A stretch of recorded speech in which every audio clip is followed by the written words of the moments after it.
J'ai toujours été inspiré par les coureurs kenyans, leur discipline, leur mentalité, leur culture de la course à pied sont incomparables.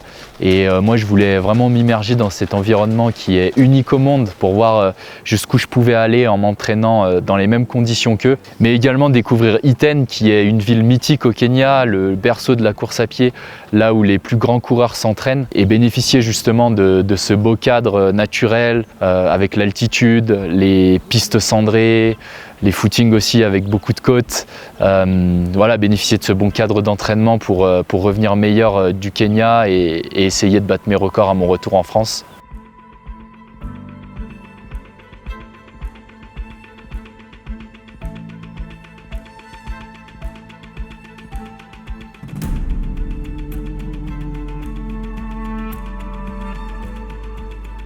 Je voulais aussi, en étant dans un centre d'entraînement avec d'autres coureurs, bénéficier d'un groupe d'entraînement.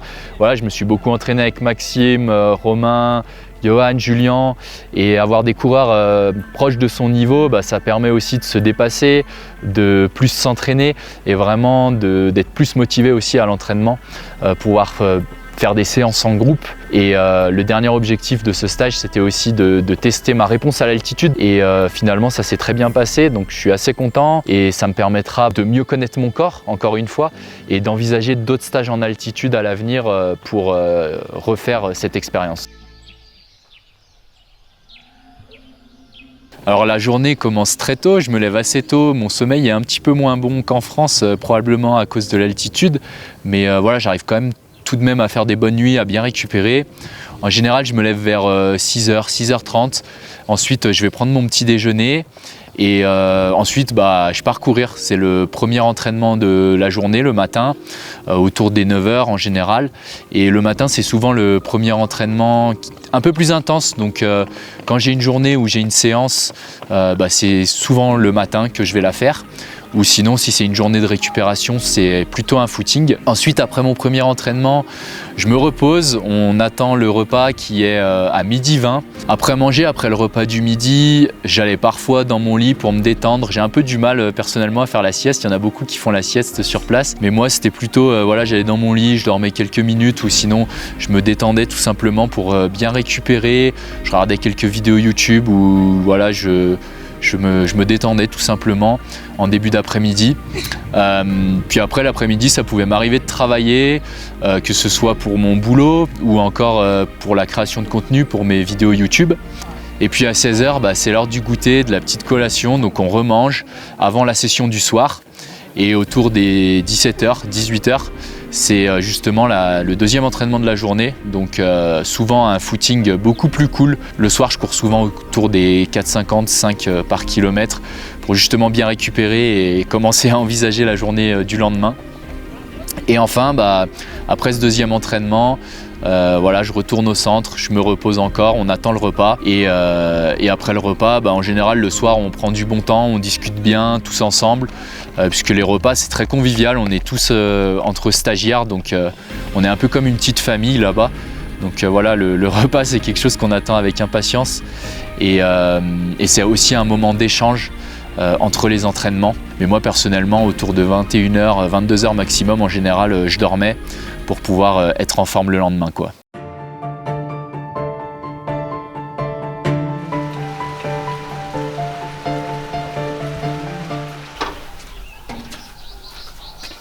Bon, on va checker les chaussures parce que hier il a plu de ouf. Et on nous a dit que des fois quand il pleuvait beaucoup, il y avait de l'eau dans les chaussures. Non, ça va. C'est bon. Bon, j'ai rentré une paire au cas où. Non, en vrai, ça va. Bon, les vêtements, ils ont dû prendre. Mais ça, c'est pas grave, c'est des vêtements sales. Hop. La fermeture à la kenyane, on l'appelle celle-là. Avec le cintre. Alors, étant donné que j'ai plus de temps qu'en France et que je travaille peu, que j'ai plus de temps aussi pour récupérer, forcément, je peux plus courir également. Ce qui change aussi, c'est le terrain, puisque sur chaque sortie ici au Kenya, on a toujours un petit peu de dénivelé, c'est toujours un peu vallonné, que ce soit sur la route ou encore dans les chemins. Et moi, là, en France, j'ai plutôt l'habitude de courir chez moi, au bord des quais, sur un terrain assez plat, goudronné. Donc c'est vrai que on dirait que sur tous les footings on force aussi avec les côtes, mais je pense que c'est une bonne chose. Et le groupe aussi, c'est un élément central ici. Je suis venu ici pour ça également, pour pouvoir bénéficier d'un groupe, m'entraîner avec les Kenyans ou encore les autres stagiaires du camp. Il y a vraiment une énergie collective qui te pousse à te motiver et donner le meilleur de toi-même sur les entraînements, puisqu'on sait qu'on est tous là pour la même chose, on se soutient tous, qu'on essaye vraiment de faire les séances en groupe le plus possible quand on peut. Donc dès mon arrivée, dès les 2-3 premiers jours et plus spécialement quand on est arrivé à Nairobi, quand on a atterri, j'ai fait un footing le lendemain. On était à 1600 mètres à Nairobi et j'ai tout de suite senti l'altitude, notamment au niveau du cardio, puisque j'ai contrôlé un peu mon cardio et j'ai remarqué que pour un footing cool, mon cardio était beaucoup plus élevé qu'en France, avec environ 10-15 BPM de plus. Et ce phénomène-là, il a duré environ je dirais 3-4 jours maximum. Après, quand je suis arrivé à Iten, ça s'est stabilisé vraiment au bout d'une semaine et j'ai quand même été assez vite acclimaté. C'était mon premier stage en altitude, donc il fallait pas que je me précipite. J'ai fait, on va dire, un premier footing actif au bout de 5 jours. Ça s'est plutôt bien passé et j'ai vraiment été patient pour ma première séance piste. Vraiment, j'ai attendu 7 jours. Donc à J+7, on est allé au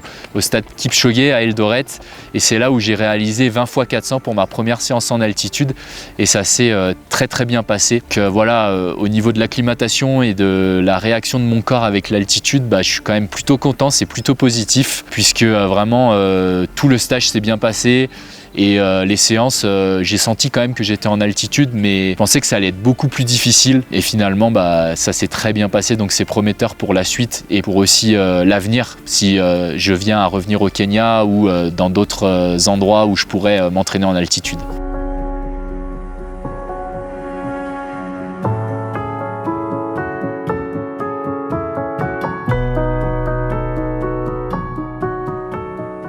J'ai fait des semaines, j'ai commencé ma première semaine à 150, donc quasiment le même volume qu'en France. Et puis j'ai augmenté progressivement jusqu'à piquer dans les 200 km, je dirais, pour ensuite rediminuer légèrement pour préparer la fin de mon stage. Donc voilà, moi j'ai fonctionné comme ça, j'ai augmenté, on va dire, entre 10 et 20% par rapport à mon volume en France. Et ça s'est plutôt bien passé. Donc voilà, vraiment si je devais donner un conseil, c'est vraiment pas y aller trop vite et respecter aussi les 10-20% de plus en volume par rapport à ce qu'on fait en France, surtout si on reste une longue période. Donc voilà, moi je suis resté 1 mois, donc il fallait vraiment que j'y aille progressivement. Je pense que ce stage au Kenya va vraiment me permettre d'améliorer les chances de battre mon record sur 10 km et semi-marathon à mon retour, puisque je me sens plus fort, plus déterminé. J'ai vécu 1 mois en immersion à Iten, vraiment à penser que course à pied. On se rend compte aussi en allant au Kenya que finalement tout le monde peut courir et qu'il suffit de pas grand chose, juste avoir une paire de chaussures et de sortir quoi. Parce que parfois tous les accessoires, tout ça, tout ce qu'on peut avoir chez nous, c'est superflu. Ici ils se contentent de pas grand chose, une piste cendrée, une vieille paire de chaussures et tout le monde court. Et c'est ça aussi qui est beau, donc ça nous ramène un peu à la simplicité de la vie, de s'entraîner ici. Les Kenyans, ils ont vraiment une mentalité où ils réfléchissent pas trop, ils vont s'entraîner, ils s'entraînent dur. Après ils rentrent chez eux, ils vont travailler. Ils n'ont pas une vie facile pour beaucoup, je pense. Et ça les empêche pas quand même de s'entraîner dur pour essayer un jour d'être meilleur et de pouvoir gagner des grands marathons quoi.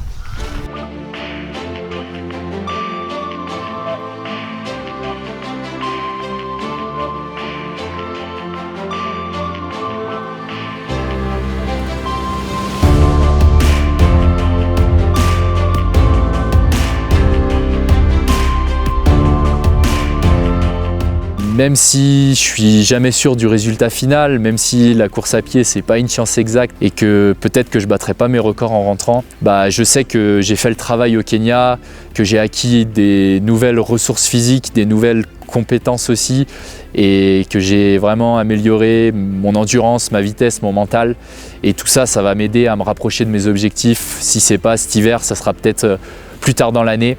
Mais en tout cas, ce stage a été très enrichissant pour moi à ce niveau-là. Et je me dis aussi au fond de moi que je suis pas venu là pour rien. J'ai fait beaucoup de sacrifices pour venir à ce stage. J'ai laissé mes proches, ma copine, j'ai dû prendre des congés payés au travail et ça me motive encore plus pour battre mes records sur les prochaines courses et vraiment me prouver à moi-même que je suis capable de le faire et que je suis pas venu ici pour rien, que j'ai pas fait ça pour rien. Je dirais les autres stagiaires avec moi au centre, au RunX, ont été pour moi un petit peu comme une seconde famille durant ce stage, puisqu'on a partagé beaucoup de moments ensemble. Finalement, on passe quasiment toute la journée ensemble sur les entraînements, les repas, les soirées, les moments de repos, les moments où on parle aussi course à pied entre passionnés. Donc durant ce stage, j'ai vraiment fait de belles rencontres dans ce camp et ça m'a permis aussi, grâce à ça, d'oublier un petit peu que j'étais loin de ma chérie, loin de mes proches, loin de ma famille. Et l'autre rencontre qui a été marquante pour moi, c'est avec la population locale. Ça a été très enrichissant. J'ai découvert une autre culture, une autre façon de vivre, une autre façon de penser. Ici au Kenya, nous sommes très loin de tout le stress, toutes les tensions qu'on peut avoir dans le quotidien en France. Le Kenya, c'est vraiment un endroit magique.